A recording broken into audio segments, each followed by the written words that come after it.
que es, yo lo tomé como una idea de lo que hacemos los escritores, es como lanzar mensajes en el tiempo, ¿no? Lanzamos mensajes no necesariamente adrede o porque lo pensemos así, sino los poemas a veces son mensajes en el tiempo, son mensajes que luego, si tenemos algo de suerte, se leerán en 2, 3 siglos después, y eso es como muy emocionante, ¿no? Es como lanzar una flecha al espacio, justamente. Resulta que eso no lo dijo ni Borges, ni lo dijo Homero, ni lo dijo Nietzsche, sino es la versión mexicana de una frase que aparece en una caricatura de un niño, un apache que lanza una flecha, ¿no?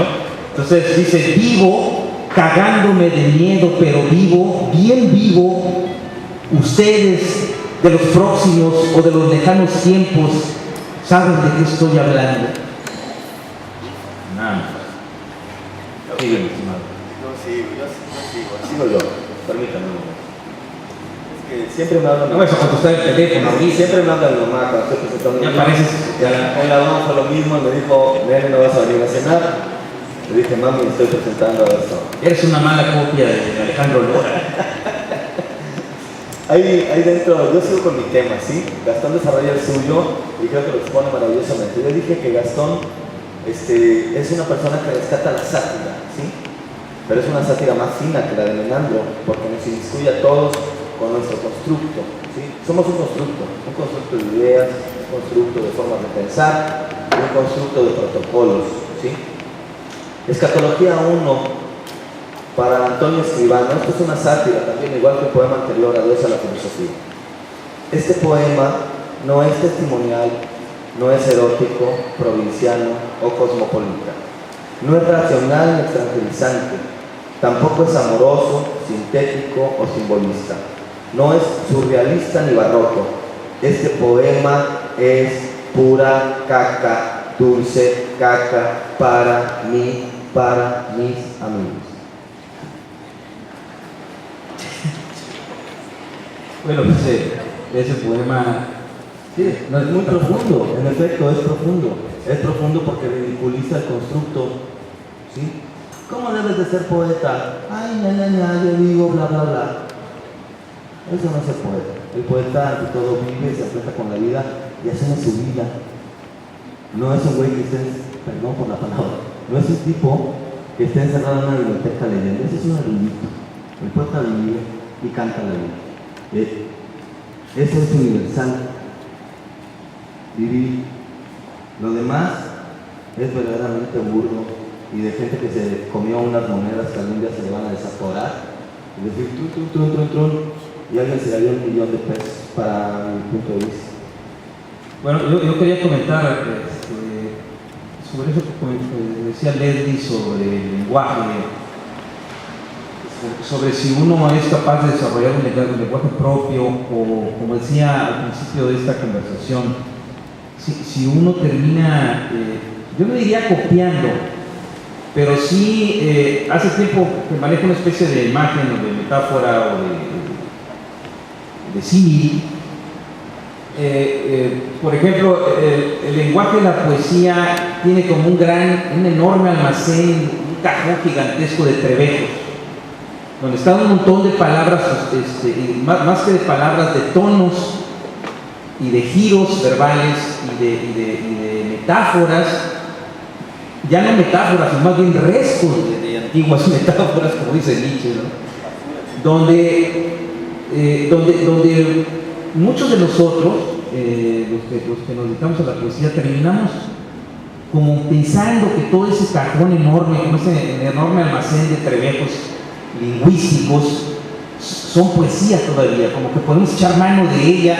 Y no solamente eso, otra vez me quedé pensando en una conversación que tuve por internet con la poeta Marisol Vera.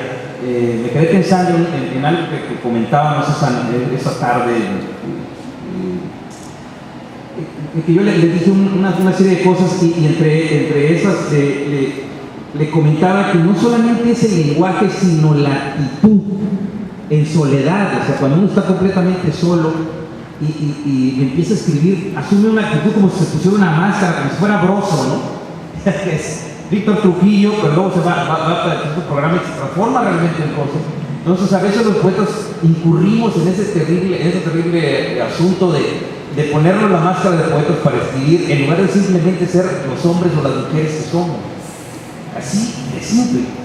Entonces, esa es la razón por la cual de pronto ustedes que son lectores de literatura, algunos a lo mejor también creadores, se encuentran con una gran baraja de autores y descubren que se parecen, o sea que hay un tono muy parecido, un sonsonetito de que vivían en mi casa, ¿no? Una especie de sonsonete, de vientecillo por ahí, que hace, esto es un poema. Tufo, amado. Es un tufo, este es un poema, lo típico,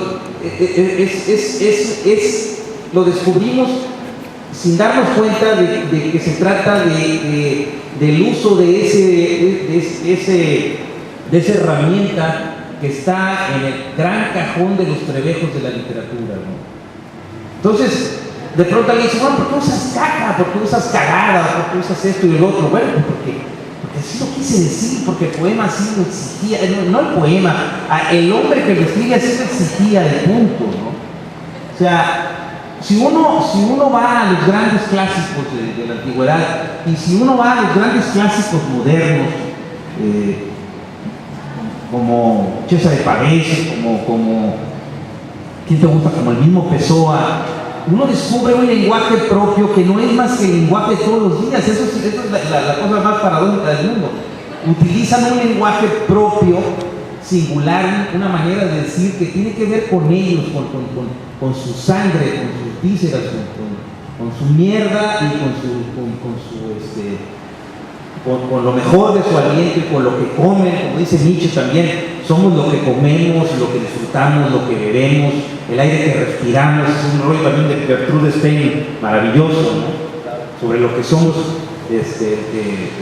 poetas o los artistas. Finalmente no somos más que lo que comemos, lo que bebemos, la manera en que amamos, la manera en que hacemos el amor o no lo hacemos, la manera en que asumimos las soledades y la gran comunión con los demás, ¿no?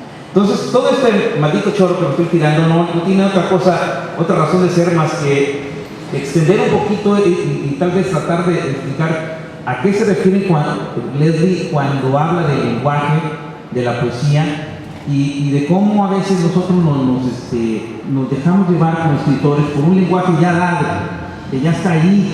Y eso no está mal cuando empezamos a ejercitar la poesía, pero si pasan los años y nosotros seguimos escribiendo como poetitas, entonces ya se deberían de prender las luces de alarma, ¿no? Cuando empezamos a escribir poesía y en la cual no se puede distinguir la mía de la que escriben un montón de gente más, hay que prender las luces de alarma. Yo siempre he sido un tipo que, para bien o para mal, y sin hablar de juicios de valor, rehuyo como a la peste a ese lenguaje, y eso me ha traído como consecuencia una gran animadversión en muchos ámbitos, incluso distanciamientos con amigos queridos, precisamente por lo mismo, porque los amigos dicen que aguantan todo, pero la sinceridad real. Cuando dicen que aguantan todo, aguas, porque no es es como en la vida, ¿no? O sea, siempre te dice la pareja o los amigos te dicen dime la verdad, lo último que quieren escuchar es la verdad. Lo mismo los cuatro escritores, tal, ¿no? Y cuando le llegan a uno los trancazos, cuando uno está ¿cómo decirles? Como absolutamente contento consigo mismo, los trancazos no los ve como trancazos, ¿no? O sea, por ahí escribí en Facebook el otro día algo que de pronto se me vino a la mente, el artista que no está preocupado por esas cosas y que finalmente a lo mejor construye su propia estética. Y entonces le viene guango la estética de los demás. O puede divertirse mucho en una cantina con lo que dicen los amigos de su poesía. Por ejemplo, nuestro amigo Armando Loredo Avilés siempre nos hace papilla. ¡No sirve! ¡Son basura! Y es muy divertido, ¿no? Entonces, yo no se lo tomo a mal, o sea, finalmente que para él lo que nosotros escribimos es basura. ¿Por qué no tendría que ser válido lo que dice nuestro amigo, ¿no? Es basura para él. Y mucho de lo que nosotros escribimos finalmente puede ser basura, pero como también dice mi amigo Federico Nietzsche, hay que decirlo así, es un amigo para quien quiera tenerlo como amigo, y es un hijo de la chingada también. Lo que uno escribe, independientemente de las estéticas, es la cadena de oro de uno mismo. Y basta con eso es suficiente. Con que uno exprese a todo lo que da, lo que uno trae, es suficiente, y las estéticas se pueden ir mucho a la mierda, finalmente. Entonces, por eso uno escribe y dice cosas que a lo mejor podrían salirse del tono de la poesía tradicional o de lo que pasa convencionalmente como poesía. Y a veces de eso se abusa cuando ya uno no lo hace de una manera espontánea, sino que a veces hay el clásico poeta guarro, ¿no? Pero que lo hace con toda la intención de ser guarro, ¿no?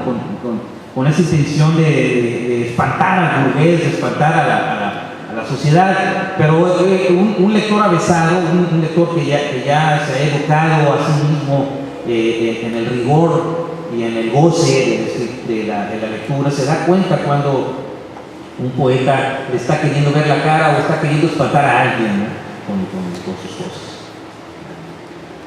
Hay mucho de vanguardia, si todos escuchamos lo que dijo Gastón. Marcel Duchamp, no sé si lo